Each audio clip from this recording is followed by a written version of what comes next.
আসসালামু আলাইকুম ওয়ারাহমাতুল্লাহ। প্রিয় ভাই ও বোনেরা, আজকের ভিডিওতে আমরা জানব ফরজ গোসল কি, কখন ফরজ হয় এবং সঠিকভাবে কিভাবে গোসল করতে হয়। অনেকেই ভুলভাবে গোসল করে থাকেন, যার ফলে ইবাদত শুদ্ধ হয় না। তাই আজকের ভিডিওটি মনোযোগ দিয়ে দেখুন। ফরজ গোসল কি? ফরজ গোসল হল এমন গোসল যা নির্দিষ্ট কিছু অবস্থায় করা বাধ্যতামূলক। এই গোসল ছাড়া নামাজ, কোরআন তিলাওয়াত সহ অনেক ইবাদত গ্রহণযোগ্য হয় না।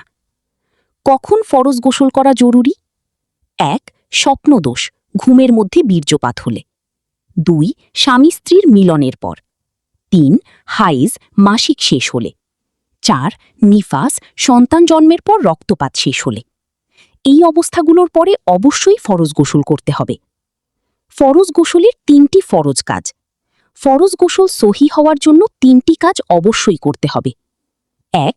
কুলি করা, মুখের ভেতরে ভালোভাবে পানি দেওয়া। ২. নাকে পানি দেওয়া।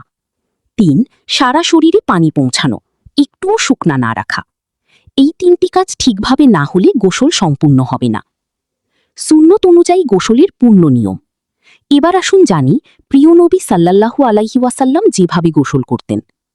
১. নিয়ত করা, মনে মনে। ২. বিসমিল্লাহ বলে শুরু করা। ৩. ২ হাত ধোয়া। ৪. লজ্জাস্থান পরিষ্কার করা। ৫. নামাজের অজুর মতো অজু করা। ৬. মাথায় ৩ বার পানি ঢালা। ৭. ডান কাঁধে ৩ বার, বাম কাঁধে ৩ বার পানি ঢালা। ৮. সারা শরীরে ভালোভাবে পানি পৌঁছানো। খেয়াল রাখবেন চুলের গোড়া ও শরীরের ভাঁজে পানি পৌঁছাতে হবে। গোসলের সময় সাধারণ ভুল: বাদ শুধু শরীর ভিজিয়ে নেওয়া। বাদ মুখ বা নাকে পানি না দেওয়া। বাদ শরীরের কোনো অংশ শুকনা রেখে দেওয়া। এসব ভুল করলে গোসল সহি হবে না। ফরজ গোসলের গুরুত্ব: বাদ পবিত্রতা অর্জন করা। বাদ নামাজ কবুল হওয়ার জন্য জরুরি।